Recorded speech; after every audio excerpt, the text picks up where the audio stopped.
तो भाई इसे कहते हैं फिनाले और उसकी ट्रीट। यानी दोस्तों ये सीक्रेट इन्वेजन का जो फाइनल एपिसोड था, ये भले उतना लंबा हम लोग को देखने को नहीं मिला, लेकिन हाँ इसके कंटेंट में दम था। यानी कि ऑडियंस एक्सपेक्ट कर रही थी कि ये जो एपिसोड होगा वो 1 घंटे का होगा, जहाँ पर हम लोग को और बैटल दिखाई देगी।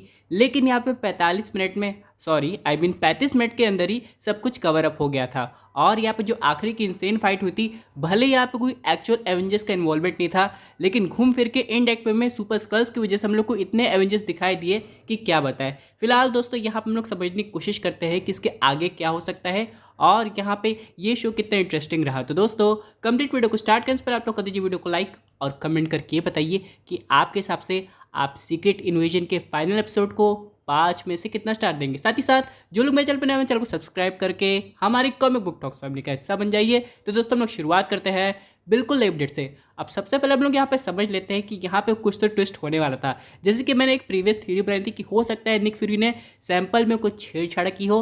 अगर ग्रेविक एवेंजर्स का सैंपल ले भी लेता है तो उसके बॉडी में वो मैच नहीं करेगा और बाद में ग्रेविक को ही ख़त्म कर देगा। लेकिन दोस्तों यहाँ पे निक फ्यूरी एक ही बार में 2 जगह मौजूद नहीं रह सकते थे।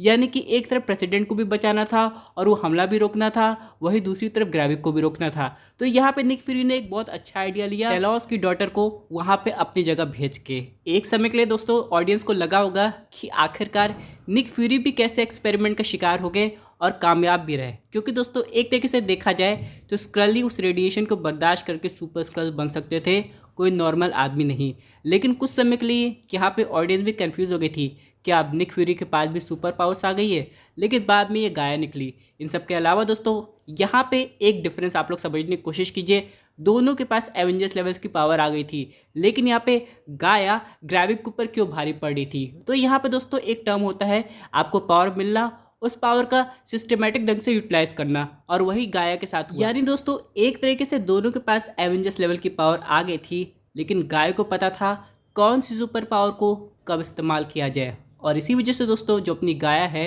वो ग्रेविक के ऊपर भारी पड़ गई थी।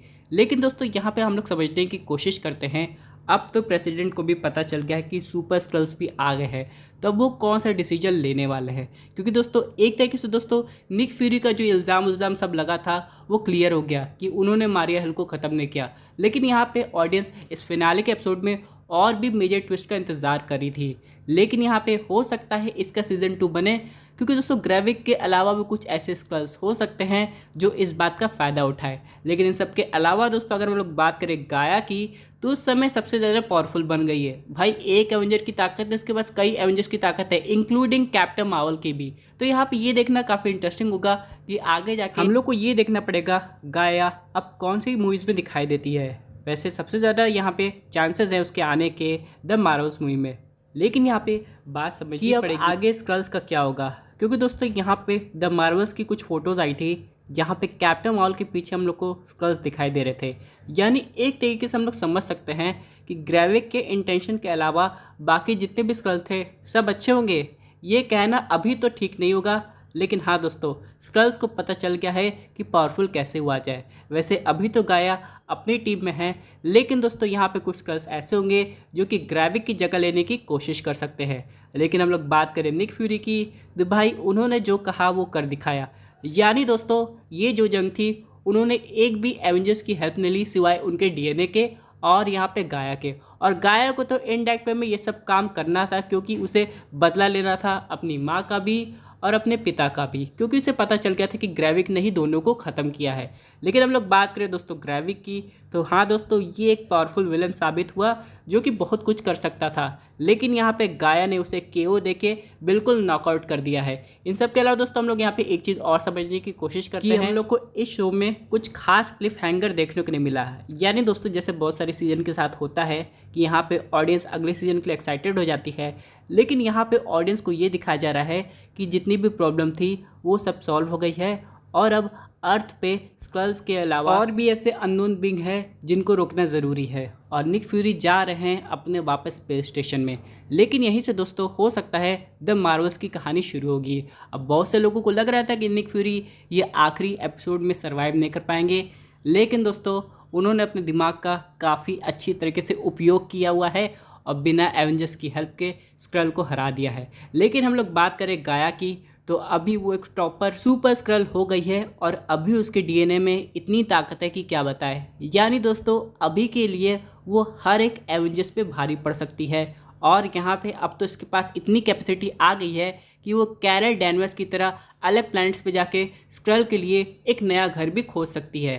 तो यहाँ पे दोस्तों सीज़न 2 की पॉसिबिलिटी तो कम है, लेकिन फिर भी दोस्तों अगर आप लोग कॉमिक्स पढ़ेंगे तो यहाँ पे स्क्रल का एक ही विलन नहीं है, ऐसे कई विलन हैं जो इस मौके का फ़ायदा उठा सकते हैं। एक तरीके से मान ले भले निक फ्यूरी ने उस डीएनए सैंपल को डिस्ट्रॉय कर दिया हो ताकि फ्यूचर में कोई भी स्क्रल ऐसी गलती ना करे, लेकिन यहाँ पे कुछ इवल स्क्रल ऐसे हो सकते हैं कि जो गाया की बॉडी से डीएनए एक्सट्रैक्ट करके वो सारी पावर्स को अपने अंदर कर सकते हैं, क्योंकि दोस्तों टेक्नोलॉजी के मामले में स्क्रल्स काफ़ी ज़्यादा इवॉल्व हो चुके हैं। लेकिन फिर भी दोस्तों यहाँ पर हम लोग बात करें कर्नल रोड्स की और बाकी लोगों की, तो हाँ दोस्तों वो लोग काफ़ी समय से बंद थे और अब वो आज़ाद हो गए हैं। लेकिन फ़िलहाल यहाँ पे ये देखना पड़ेगा कि रोडी को जब सब कुछ नई चीज़ पता लगेगी तो उसे कैसा लगेगा। ऊपर से दोस्तों सबसे इंपॉर्टेंट चीज़ यहाँ पे ये है जो बहुत सी ऑडियंस मिस कर रही है कि अभी आने वाली है आर्मर वॉर्स की मूवी। हालांकि पहले ये वेब सीरीज़ होने वाली थी लेकिन बाद में से मूवीज़ में कन्वर्ट कर दिया गया और जब से रोडी स्क्रल निकला था तब से ऑडियंस काफ़ी हैरान थी कि आखिरकार ये मूवी को जस्टिफाई कैसे किया जाएगा। लेकिन यहाँ पे जब रोडी रियल रोडी बाहर आया है तो उसे समझ में आएगा कि आखिरकार उसके पीछे क्या हुआ है और यहाँ पे दोस्तों वापस से उसे सब कुछ बिल्डअप करना पड़ेगा। ऊपर से दोस्तों यहाँ पे पुराने विलन्स भी बहुत जल्दी आने वाले हैं, तो ये आर्मर वॉर्स की टीवी सीरीज़ को मूवी को काफ़ी ज़्यादा हाइप अप कर देगा। इन सब के अलावा दोस्तों हम लोग बात समझने की कोशिश करते हैं कि यहाँ पे फ्यूचर में फैल्कन एंड विंटर सोल्जर में निक फ्यूरी का केमियो, कर्नल रोड्स का cameo, she Hulk, Hulk, red Hulk, बाकी लोग का भी केमियो होने वाला है। तो यहाँ पे स्क्रल्स का भी हो सकता है हम लोग को कुछ एक्टिव इन्वॉल्वमेंट दिखाई दे, क्योंकि दोस्तों स्क्रल्स अभी भी छुपे हुए हैं और बहुत सारे स्क्रल्स जानबूझ के बाहर नहीं आएंगे। हालांकि दोस्तों अगर उनको नया घर मिल गया तो बेशक वो अपने घर जाना चाहेंगे, लेकिन कुछ स्क्रल्स ऐसे होंगे जिनके मोटिव एग्जैक्टली ग्रेविक की तरह या फिर उससे भी बुरे हो सकते हैं। लेकिन फिलहाल दोस्तों यहाँ पे सुपर स्क्रल का कॉन्सेप्ट कॉमिक्स से तो काफ़ी अलग है, लेकिन फिलहाल मार्वल सिनेमैटिक यूनिवर्स में इसे और कूल करके दिखाया गया है। यानी कि जितने भी एवेंजर्स हो चाहे सुपर विलन हो, सबका डीएनए लेके ये चीज़ बनाने का। और दोस्तों अभी तो मैं सिर्फ एवेंजर्स की बात कर रहा हूँ, अभी तो म्यूटेंट्स ठीक तरीके से मार्वल सिनेमैटिक यूनिवर्स में आए नहीं। तो ज़रा सोचिए स्क्रल्स के पास एवेंजर्स और यहाँ तक कि सारे म्यूटेंट्स का भी डीएनए आ जाए तो वो कितने ताकतवर बन सकते हैं। लेकिन दोस्तों ये सब में तो अभी टाइम है और स्क्रल्स की कहानी भले हम लोग को लग रहा है ये आखिरी एपिसोड में ख़त्म हो गई है, लेकिन ये तो बस शुरुआत है।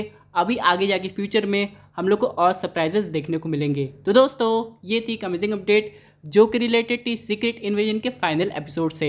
आई होप आपको वीडियो पसंद आई होगी। वैसे आपकी क्या व्यूज़ इस पर्टिकुलर टॉपिक पे अपनी व्यूज़ जरूर कमेंट कीजिए। और दोस्तों अगर आप ऐसे सुपर हीरो कंटेंट एंजॉय करना चाहते हैं तो हमारे चैनल को सब्सक्राइब करके हमारे सुपर हीरो फैमिली का हिस्सा बन जाएगा। Thank you for